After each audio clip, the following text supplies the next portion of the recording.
It's Accounting Influencers with Rob Brown. And in this special talent episode, we have our special guest, Katie Best. Hello to you. Hi, how's it going, Rob?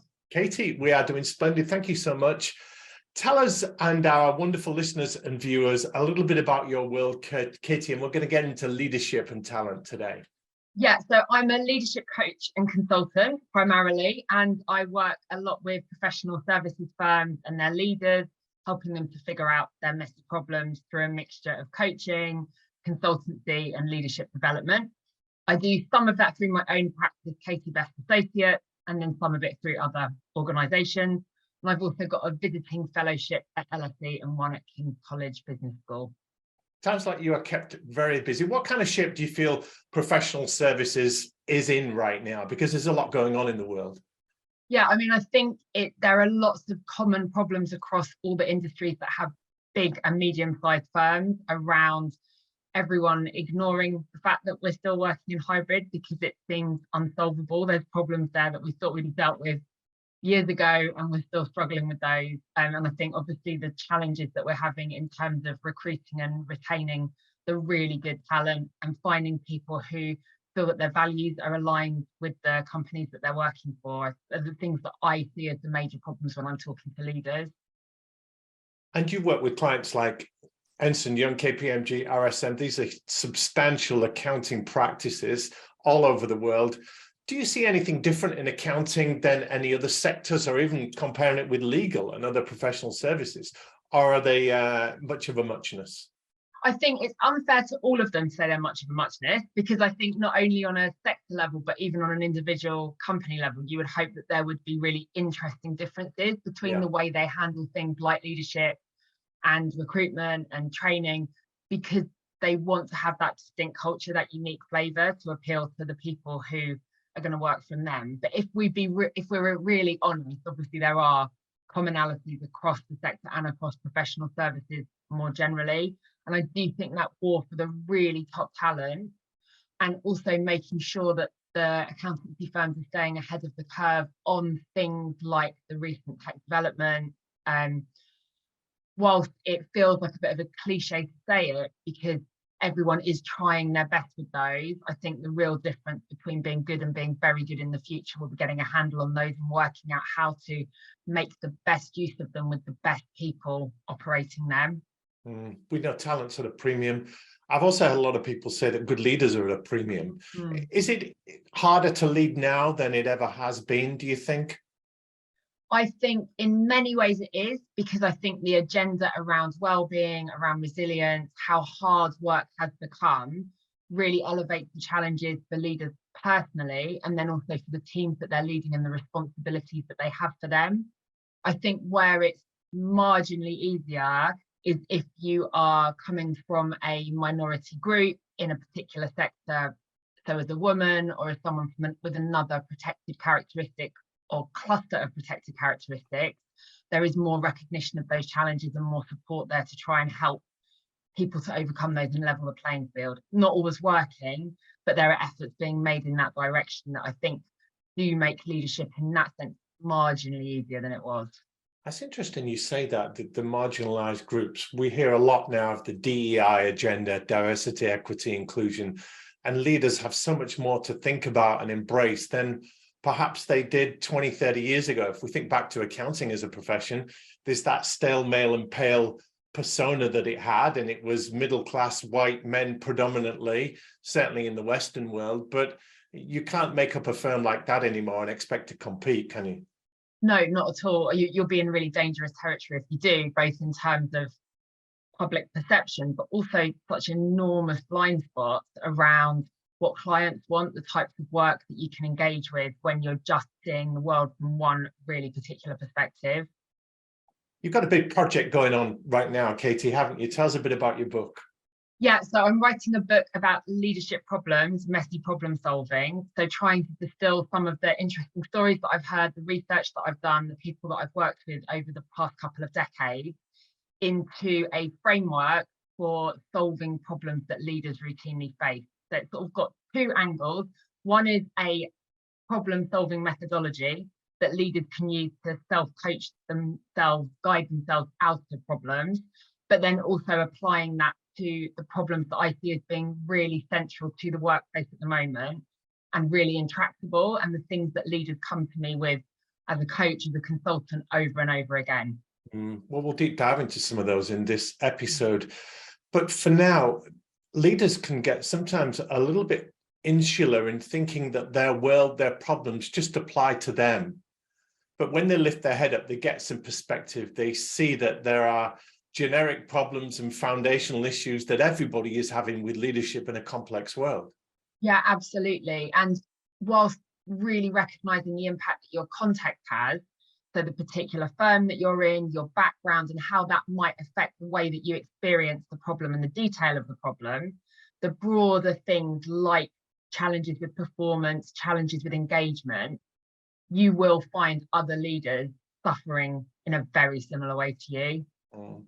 Well, talk to us about some of the big challenges that accounting firms face, particularly in the area of leadership. These will come up a lot in these problems you're analysing.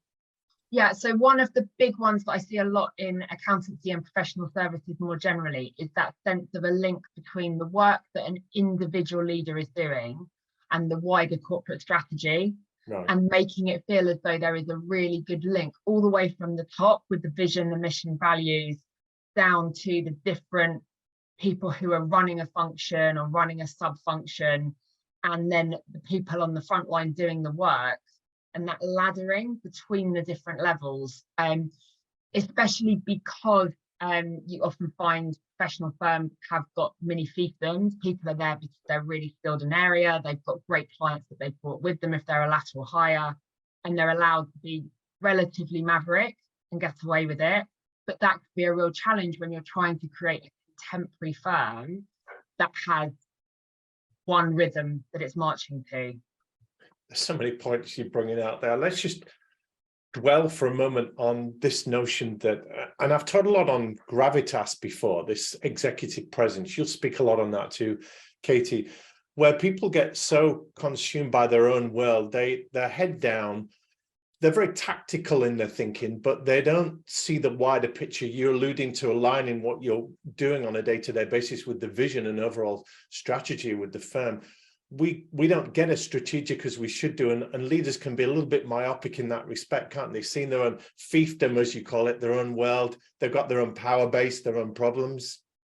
Definitely, and it becomes a really big challenge when you look at the fact that clients often want to receive multiple services from one firm, and yet the different departments are acting in silos. There's really missed opportunities around cross-selling or around broader projects that bring a range of different skill sets together, because the leaders become focused on what they understand.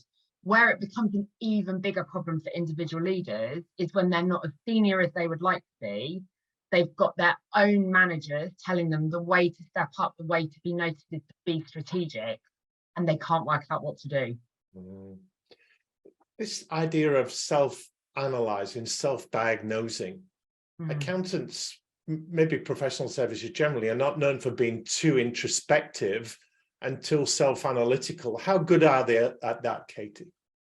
So I find that through the coaching I do, actually, there is some really good skill there. We do have a natural ability to diagnose our own problems, I think, as human beings. I mean, the whole idea of coaching links to that idea that we are the best people to solve our own problems if we can just find a way to access what we know about ourselves and how to get involved with that. And that's not about some kind of mystical, magical process. It's just that we've spent our own lives living our own experiences. And so we're the best person if we've got the right tools to work out what's going on for us.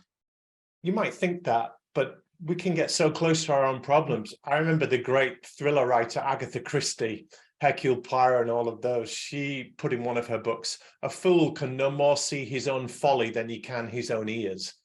And we get so absorbed in our own problems, it's difficult to get perspective. So in that respect, you can self-analyze all you want, but the problem is largely still everyone else's, and the world and the economy and the firm and the structure and the culture, and it's never actually that leader's fault. And that's why I think this book is hopefully going to be really helpful, because by giving a framework that leaders can use to start to get out of the day-to-day of their problem and look more generally at the types of leading edge research that has gone on around the kinds of things that they're struggling with. What are the reasons that people face those problems, and what are some good solutions? And so, because not all firms invest in individual coaching for leaders, and leaders might not want to be honest about the fact that they need help. So I think giving a framework and encouraging that ability to step back is really good. Although I love that quote. I love the fact that we're talking Agatha Christie here. That's excellent. When you say that some firms are not investing in their leaders and coaching, do some of your clients pay for your services themselves as an individual because they recognize it's important? Yeah, absolutely. So I regularly get clients who are working for big professional service firms, so both in accountancy and in law, where there really is a budget within the firm to pay for these things, but for various reasons, the people that I'm talking to are not being put on that track where they're considered to be eligible for coaching. So either it's because they're not seen to be a problem, they're not being given remedial coaching, or they're not seen to be, for example, an emerging leader, and they don't fit in within that budget. That's, goodness me, that's astounding. So the professionals have got to be so proactive and willing to invest in themselves, even though they don't perhaps meet the requirements. But you'd think in a sector where there is a major talent shortage, that firms would be prioritizing people development, leadership development, and going out of their way to offer coaching to everybody they wanted to keep. Yeah, and I think that, there really are moves in that direction. So it's not to denigrate the sector. I think there are really good efforts going on to try and get coaching and bespoke development out to large proportions of the working population. However, there are always people who are going to fall down the cracks, or people who don't feel that what's being offered to them is what they need right now. And when you're operating at scale, there will of course always be some people in that situation. Even the best L&D function are going to have some blind spots about what needs to be offered to who and when, and the people might not be willing to speak up about it. There's a factor too, that a firm may offer their preferred coach to their employees, but we're all individuals, aren't we, Katie? And some people will love a Katie Best that's not on offer in that firm, or they won't get on with the coach or the mentors. And they could be even internal mentors and partners in the firm that are offering their services. They're probably not even qualified coaches. Yeah, and we often find actually that companies that are doing it well have a really good database of coaches that can suit various different purposes. Okay. And there's a process called a chemistry meeting where someone will meet 2 or 3 different coaches and be able to choose between them. So it will have already been funneled by whoever's in charge of coaching, and then funneled further by the person who's going to receive the coaching. I think it's a real, I do for everyone, all coaches find they get given work where you're just told that this is the person that you're working with. And often it can be really effective, but I do think there's something nice about giving choice to the person being coached. When we talk to our American viewers, and most of over half of our audience on this show are in the US, therapy is a very well accepted form of development and breakthrough for almost everyone. It's socially accepted. Are we at a point where everybody should have a coach and it's accepted that nobody can do it on their own, or is there a long way to go in that regard? Yeah, I don't think we're quite at that point yet. I would love to be able to say, yeah, everyone should absolutely have a coach. Here's my phone number. Come and say hi. But I think you wouldn't be able to deal with the work, Katie, anyway. Yeah, exactly. Probably aren't enough coaches in the world if everyone was suddenly going, right, let's have. But we have to make sure that we're using really robust evidence, that we're helping people with coaching when coaching is what they need, not when they need proper therapeutic intervention, because coaches shouldn't be providing that service. You can help with difficult problems and you might find there's some overlap, but a coach is not a psychotherapist, a coach is not a counsellor. And having that boundary, I think, is really important for safeguarding the people who are using coaching, and for protecting a really important other profession, which is, of course, psychotherapy. You're making an excellent point there. In today's challenging world, mental health and well-being is very desirable. It's very talked about. Back in the days, say if you were at Ernst & Young, you wouldn't be able to admit you were having problems. We've had a guest on this show that tried to take his own life. He worked for one of the big four. He said, I couldn't admit that I was struggling, that I couldn't cope with the workload, because that would be the end of my career. All promotions would be off the table, all help would be off the table. But it is more acceptable now, particularly in vulnerable leaders, which is a style of leadership, which is said to be more encompassing, that it's okay to admit that you've got problems and you do need some help. Yeah, and I think that's only a good thing. It's really reassuring when you see a company who genuinely stands behind their mental health policy and you see it being activated. And it's not just about having wellbeing first aiders and mental health first aiders. It's about the preventative measures as well, and making sure that people have got good work-life balance, that they're having opportunities to talk before things become a problem. You're very big in your book on the human side of leadership. Yeah. Yes, there will be metrics and tick boxes and all kinds of expectations of a leader, particularly getting the job done and making the firm profitable. Talk to us about some of the aspects of the human side of leadership, Katie. Well, it is just people talking to people, isn't it? And building really good relationships. You are only a leader if someone recognizes you as a leader and they perceive you in that way. Right. Perhaps that's the reason we don't have leader in job title, because it's not something that you can grant. It's something that someone has to allow you to be.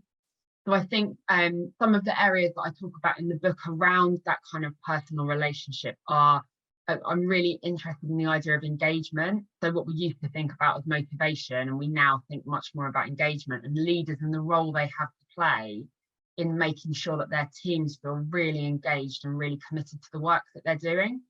And I think, COVID only increased the need for that as we sat at home and thought about things in more detail than maybe we ever had before, and various other things that happened at that point in time as well. But engagement's become such a big area. Also thinking about areas such as culture, thinking about how you as a leader influence, how you make sure that you're personally effective in the way that you engage with other people, how you lead change. All of these sorts of issues can be really big problems for leaders if they don't know how to handle them. I'm glad you've mentioned engagement. In my work in employer branding, I help firms tell their success stories by interviewing their people to get first-hand evidence, if you like, of why that firm is a great place to work. But often we know from the stats that the reason why people leave a job is usually because of a bad relationship with a direct report, a manager, a boss, a poor leader, and it forces people to look elsewhere because they won't tolerate poor leadership and poor management. Are you seeing that in the conversations you're having? So I hate to contradict you, Rob, and really don't want to do that, but the research now shows that it's not all about bad managers. It's such a lovely thing. I mean, I used to talk about that all the time, because what a powerful way to sell the kinds of services that I offer than to educate us all, Katie, please. But it's a much wider range of things, and things like engagement with the values, making sure that your values match up. Sure. If there's not that match there, that could be a really big reason why people exit. We're obviously finding people are more likely to do a career pivot at least once or twice during their career. They're big reasons for exit. And a sense of I think with what you said, not just that management relationship, but challenging relationships across the board, whether it's with a direct report, whether it's not being given enough power, all of these types of things can have a really big impact. I think the reason that idea of you start a job and you leave a boss, perhaps if we look at it in a broader sense, that a boss is the gatekeeper for so many of those other things, you can see where that comes from. And how many bosses do we have these days? If you're delivering multiple services to a client, you might be the conduit, but you might have to report to a number of people. So there might be a number of managers, bosses that you have, and one going wrong, you could perhaps tolerate. But I guess it speaks back to the culture of a firm. What for you are the tenets of a good culture in an accounting firm? Yeah, so firstly, I think it needs to be unique to the firm, because they need to have a unique element that makes them different, that allows them to compete for the people that they recruit, but also with the client, in having a particular flavour and something that you will get from PwC that you don't get from one of the others, or, you know, vice versa. But in terms of the sort of bedrocks that everyone needs to think about, obviously inclusion is a huge one at the moment, and making sure that there's equality, making sure that you're heading in the right direction with diversity and with inclusion. Also, a culture that does something to talk about performance, and what your relationship with performance is. It going to be? Is it performance at all costs? Hopefully it isn't. Or is it performance balanced with a sense of well-being and a sense of respect for the individual? And so companies that find a way to express that balance nicely in their culture, in a way that keeps clients and employees happy, is another really important dimension that I'm seeing. You mentioned something unique. I've written down unique flavour, just encapsulating your words there. But accounting firms particularly find it so difficult to differentiate themselves with their employer brand, even with their corporate brand to attract clients, but their employer brand to attract talent and candidates, because their websites say the same things. They make the same promises. They hold to the same values. They offer a similar kind of career structure with similar opportunities. So how might an accounting firm go about differentiating their culture they're offering to a talent pool? Yeah, and often I think it's internal research that really helps with it. So thinking about what it is that people who work there see as being unique or specific. And one area where I think companies really miss a trick is in the first 3 months of a lateral hire, not asking that person loads of questions, because they are in such a good place to say, this is how this firm differs from this one. This is what I'm noticing. When we get past 3 months, we lose our ability to see the culture as strange or different. And so one thing that I talk to in my book a lot is leaders learning those research skills, so they can ask really good questions at moments like that to get useful insight that they can build their problem solving from. Because as you say, a leader themselves struggles to get the distance.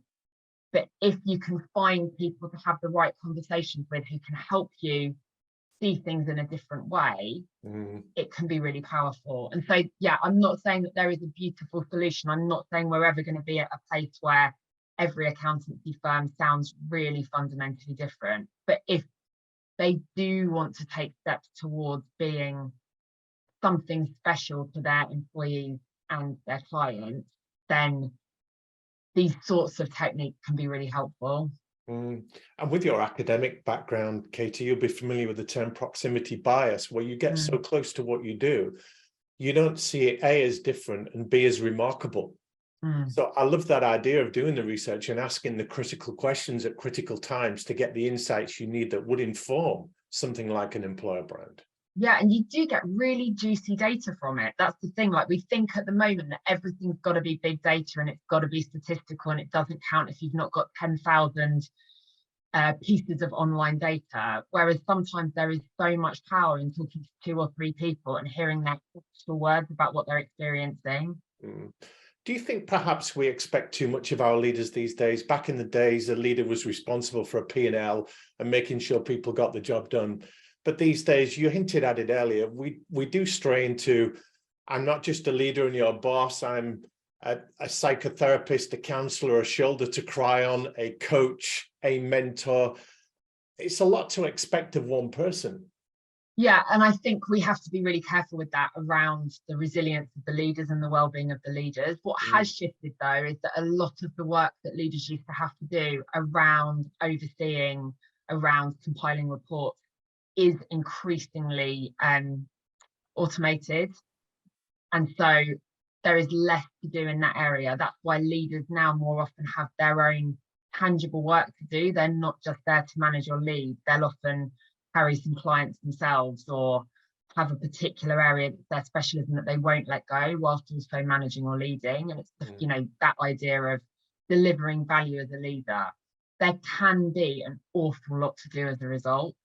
And so it's another reason why this coaching approach is really valid, because not only you can get that self perspective, but also using those techniques of coaching with your team shifts the emphasis from you as a leader having to have all the right answers to you encouraging your team to do some thinking for themselves.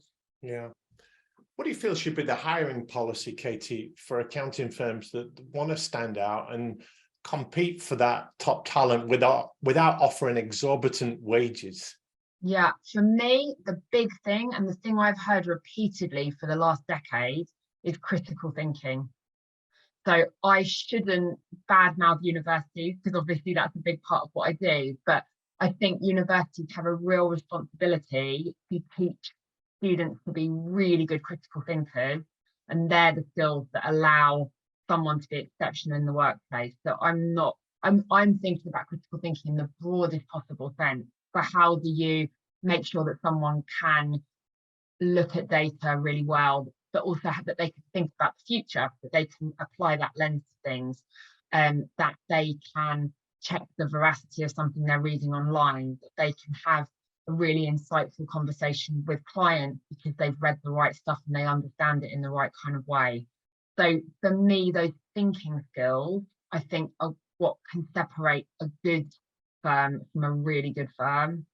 So when you put that into a hiring policy, are you suggesting that firms should be identifying those skills in potential talent, or they should prioritize those skills in any professional personal development program once they've hired people, or both perhaps? Both of those, definitely. So looking for those skills already in people who've got that natural propensity to see the world in that way, but then also a real emphasis on pushing for the accountancy qualifications and in-house training to have a much more critical lens, to move away from rote learning and to increase the way that you engage with the data, the way that you engage with what you're doing, to require proper independent thinking.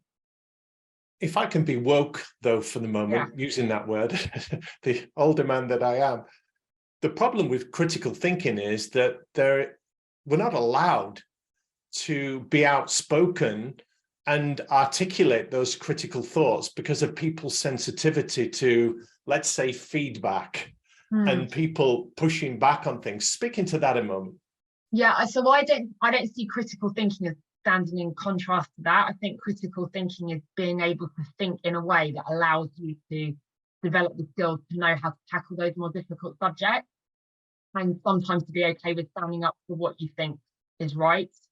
But you've got to be able to challenge and maybe push back on culture and processes and the way things are being done, which is going to upset some people in today's sensitive world. Well, I think having an open dialogue about that and making it clear that your intentions are good is really important, because if we set out with good intention and it's coming from a genuine place of wanting somebody to develop, wanting them to be open-minded, then it's very necessary. And I don't see it as an issue between kind of old and young, between that sort of mentality. I don't see that with the younger people that I engage with at all. I think there's a real thirst to learn and there's a real thirst to be challenged, but we just need to do it in a way that's really respectful. And I think that's okay. I think we haven't respected young people for a very long time. I definitely didn't feel a lot of respect when I was kind of younger necessarily. You're just expected to put up with things, and I don't see why that should have to be the case. I think maybe we do need to meet people where they are and find a way to speak their language and make sure that we're treating them with respect in the same way that we want to be treated with respect. I'm not keen on the kind of them and us thing. I think we're all way more similar than we let on. Sure. You call yourself a leadership agony, Anne. It's part of your personal brand. What do you love most about what you do in that role? Oh, I just think I find other people's problems fascinating is number one, and always have done. But I think we just see there are so many challenges if you're a leader, as we've already talked about here. You know, we've talked about multiple different challenges. People get stuck with where to go with those. And so I really enjoy having the opportunity to help someone out with some of those problems with a lens that maybe they haven't looked at it through. They haven't necessarily got access to the kinds of research that talks about what helps. They haven't seen loads of those other problems. They feel, as you said before, that everything that they're doing is unique and no one's ever faced a problem before. And so I write this at the moment fortnightly newsletter, Dear Katie, where I talk about people writing with their problems. I answer their problems, and it's just really satisfying. And I love all the responses that I get from people afterwards saying, oh, that's exactly what I'm facing as well, or that's what happened to me last week too. Yeah, and it's nice, that sort of sense of community, I think, that it builds up, and the sense of providing some help. It's really different to coaching that I do as well, where you don't give advice, and it's not part of the role as a coach really, unless someone really wants you to. So sure. It's a lovely, refreshing change.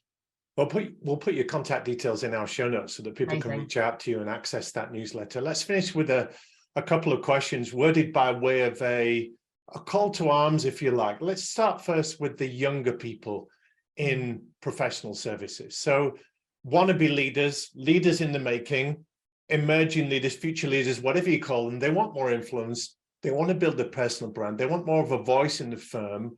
What would you say to them, Katie, to hone their soft skills alongside the technical skills that they no doubt have? Yeah, so read up on what it actually takes to have power and influence. Don't assume that you know. There's some really good, really easily digestible things out there about how to build your power and influence. Don't ignore the research, because we think that by being really nice to someone, that's going to do the job, or by presenting loads of data, that's going to do it. It's much more nuanced in terms of what works in a particular situation. So engage with the ideas around, you need some data, but you also need to be nice, for example. And as a quick tip, can you give us a power and influence suggestion that our listeners, viewers might take on quickly? Yeah, so I would think about that combination of use data but use niceness. And if you can do both of those things and you have a reasonable amount of time to influence, you're likely to be successful. And let's direct the last question to the more senior people in an accounting firm, established leaders, been doing it a while. We won't say jaded, but maybe they feel that they know it all, or they're thinking they've come to a fork in the road. They may need some external help, struggling to cope with the nuances of being a leader in today's world.